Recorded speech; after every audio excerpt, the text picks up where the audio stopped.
बच्चों, अगर आप लखनऊ यूनिवर्सिटी में सेकेंड सेमेस्टर के छात्र हैं और इस बार आपके पास इलेक्ट्रिसिटी और मैग्नेटिज्म का पेपर है, तो आपको इस वीडियो में मैं बताऊंगा कि कैसे कैसे क्या क्या टॉपिक हैं और कैसे कैसे आपको पढ़ना है और नेचर कैसा है इस पूरे पेपर का।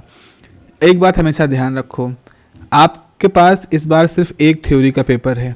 इलेक्ट्रिसिटी मैग्नेटिज्म एक थ्योरी का पेपर है और अगला जो पेपर होगा वो आपका प्रैक्टिकल का होगा। लेकिन यहाँ आपको भूल नहीं करनी है, देखने में ये एक थ्योरी का पेपर है लेकिन इसका सिलेबस जो है वो कम से कम 1.5 पेपर के बराबर है।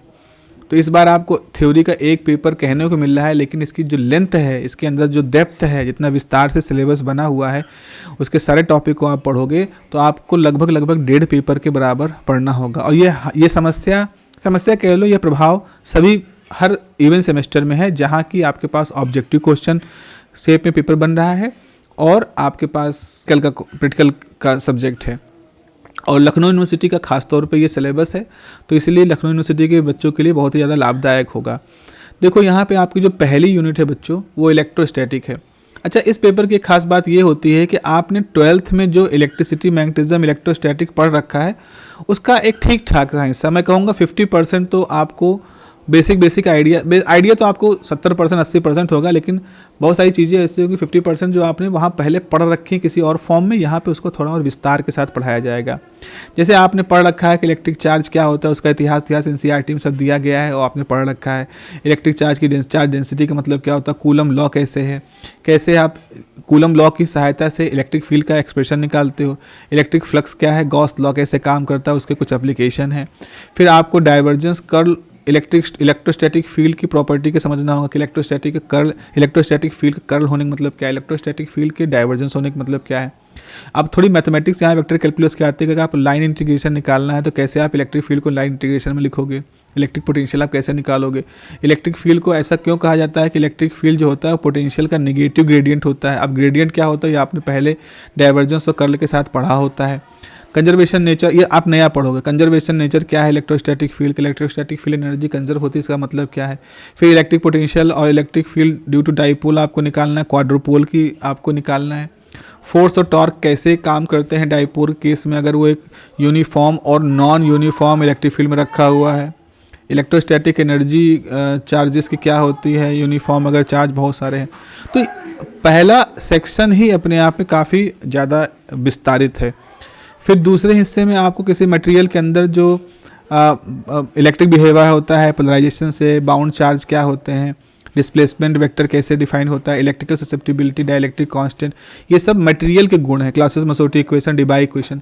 अब अगर आप कहो तो ये सारी इक्वेशंस ही अपने आप में बहुत ही बड़ी इक्वेशन है, बहुत ही मतलब प्रोफाउंड इक्वेशंस हैं। लॉरेंज लोकल फील्ड अगर थ्योरी का पेपर होता तो आप समझ लो 3 क्वेश्चन तो खाली लॉरेंज फील्ड, क्लॉसियस-मसोटी और डिबाई इक्वेशन में से एक से आते ही आते हैं। इतने इंपॉर्टेंट टॉपिक हैं। खैर ऑब्जेक्टिव है तो आपके पास सहूलियत है।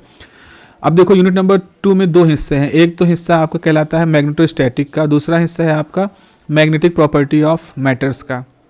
मैग्नेटोस्टैटिक में क्या होता है, आपको मैग्नेटिक करंट का मैग्नेटिक इफेक्ट निकालना होता है। फिर मैग्नेटिक इंडक्शन का बायो-सावर्ट लॉ कैसे होता है, फिर कैसे एम्पियर का जो सर्किटल लॉ है उसके क्या एप्लीकेशन है, डाइवर्जेंस कर्ल मैग्नेटिक फील्ड क्या होता है, जैसे हमने इलेक्ट्रिक फील्ड का निकाला है।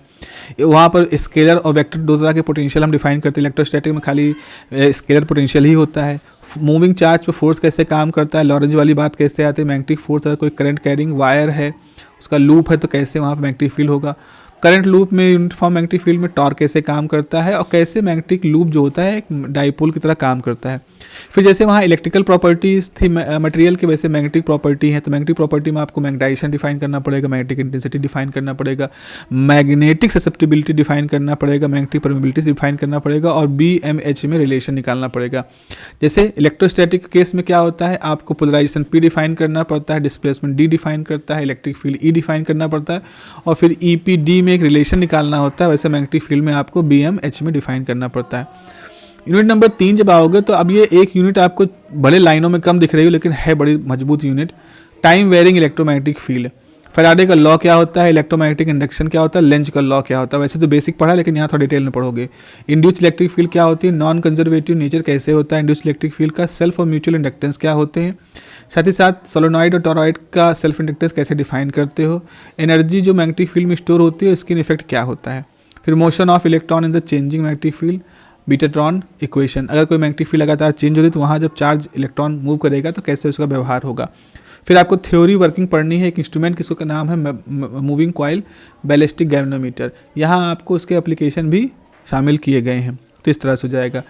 आखिरी यूनिट है इलेक्ट्रोमैग्नेटिक वेव की, जहाँ आपको कंटिन्यूटी इक्वेशन पढ़ना होगा, डिस्प्लेसमेंट करंट टर्म पढ़ना पड़ेगा और साथ ही साथ सबसे इंपॉर्टेंट जो मैक्सवेल्स इक्वेशन है उनको पढ़ना पड़ेगा, ठीक है। करेक्शन टर्म वगैरह है वो हम लोग बात करेंगे।